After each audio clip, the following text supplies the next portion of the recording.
Hello. Rocco says, hey. This is my second favorite of all time thrift find. I got it for $1 at a thrift store. Anyways, yeah. Poop. Everybody does it. But when you live in your vehicle, sometimes you're not able to go to Fred Meyer or wherever you go, Planet Fitness.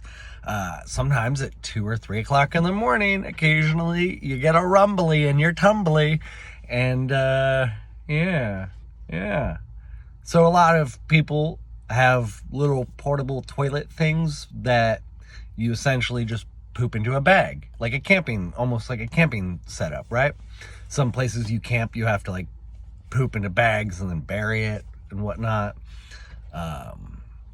But when you're in the city, you can't really bury it anywhere. And, so, and I know other people do this. I'm not the only one, but this is what I do. I, poop in the bag and do my business. And then if it's 2 or 3 o'clock in the morning and I want to go back to sleep, I'll just put the bag, like I'll open my little slider and I'll tuck the bag underneath my van. So in the morning, I can grab it and dispose of it in a little bit of a better way instead of, just leaving it there. But this is awkward. It's really awkward. So, awkward isn't the right word. I felt like shame. I'll be honest. When this event that triggered the story happened, I felt the shame. I almost always feel shame because, I'm homeless with college degrees and can't find work. I know I can go to McDonald's right now, but minimum wage effort, I don't have it in me. I don't have it in me just to go fucking work for minimum wage and be expected to work hard. Oh man. And I am a capitalist. I'm like absolute capitalist, anarchist. So, I'm not someone who thinks the government should be handing people money. But I also do have a lot of compassion for people who are struggling. Let me get to the story. The other day I pooped and set my poop bag out of the van. And the next morning I was awake, just kind of trying to figure out, planning my day, just laying in bed. It's like 8 o'clock in the morning. And I could hear some people walking by, and I heard this woman, and she sounded like a grumpy old woman. This grumpy old woman just pissed off about, oh, and look at that. This is what she said. Oh, and look at that. They just leave their shit bags on the ground, and they have no standards, and they don't care about anything. And she was talking about, because it was like I could hear they were literally right next to my van. And she saw my poop bag, but like I even tried to tuck it and I tried to be like discreet, but I failed. And I just felt a tremendous amount of guilt and shame, and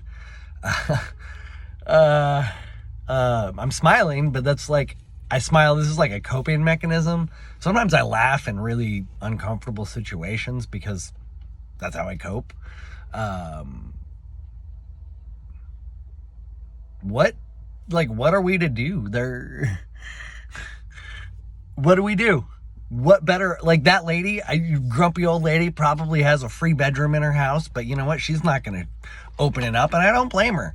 I wouldn't want my grandma having some random dude stranger living in her house with her. Like if it was someone I knew, yeah, sure, but the thought of just opening people's houses to strangers and people who are struggling, I get that. There's a risk there.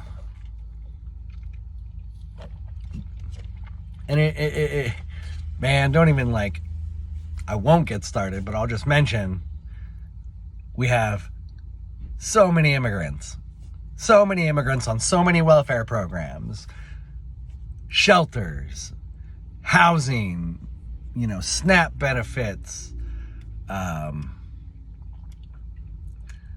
It's almost like they're intentionally trying to destabilize the country. Like, this is what they want. This is the chaos that the ruling class wants. And they want us to hate each other and to fight each other instead of resisting them. Yeah, he did something. That guy, I don't know, he's just talking. Anyways, so an awkward poop story. What do we do? I have a whole, like, formula-ish. I haven't written it down yet, but what people need, like particularly homeless people who might be addicts. There are people in my life that think I'm an addict because I smoke pot and because I refuse to work a job that drug tests. Like, my body, my choice. I do also, though, think abortion is murder. But, yeah. So when I say my body, my choice, I'm not, like, advocating for abortion. But I am also an anarchist, so I don't believe there should be a government. So, if people get abortions, it's sad, but not super much really my business.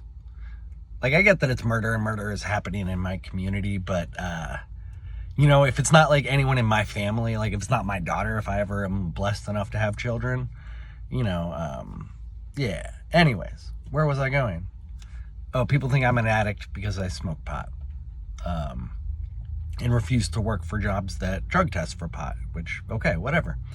I've never done heroin. I've never done meth. I've never done, like, fentanyl. I've never done, like, opioids.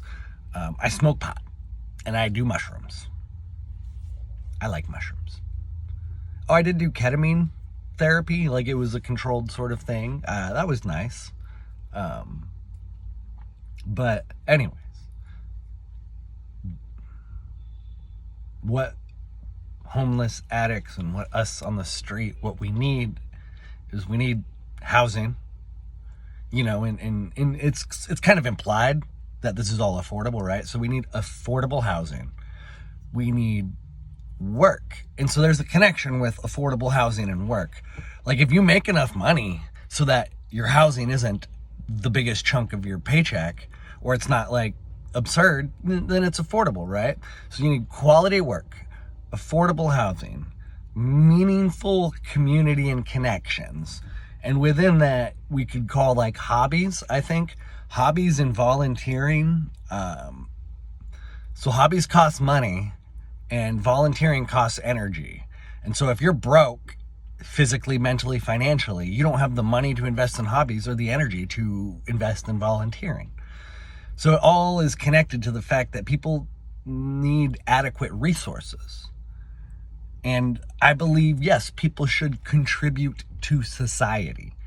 But we have funneled, and I say we, it's not us, it's the ruling class and the elites, have funneled the structures and systems of our society to this narrow conception of you must contribute to the machine to be considered a valuable member of society. The machine being this stock market, fractional reserve, banking, fascist economic system known as neoliberalism, Western neoliberalism. Again, I'm an anarchist, capitalist. You know, I believe in property rights. I believe in freedom. You know, two things that have been just dwindling for decades.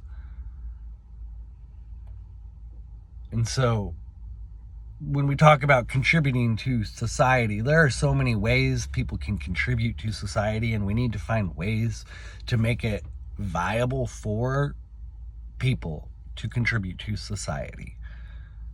And that means making life affordable. And this construct is intentionally expensive because you cannot have hyper wealth without unethical methods of wealth extraction. That's not to say that hierarchies will never exist, because I do believe hierarchies are natural. But what I'm talking about is the hyper wealth, like the Bill Gates and the Obamas, you know, like Michelle Obama. Fuck that cunt. If she is a she, but you know, saying that some people are gonna need to have less so others can have more. How much are you worth, bitch? Fuck you. Sorry, this video is getting rambly, but when you're full of shame and sadness, you know, sometimes you have to like try and get that out of you, and then you project. So that was like me projecting frustration out. But still, fuck her. I'm gonna end it here. Thank you. Much love.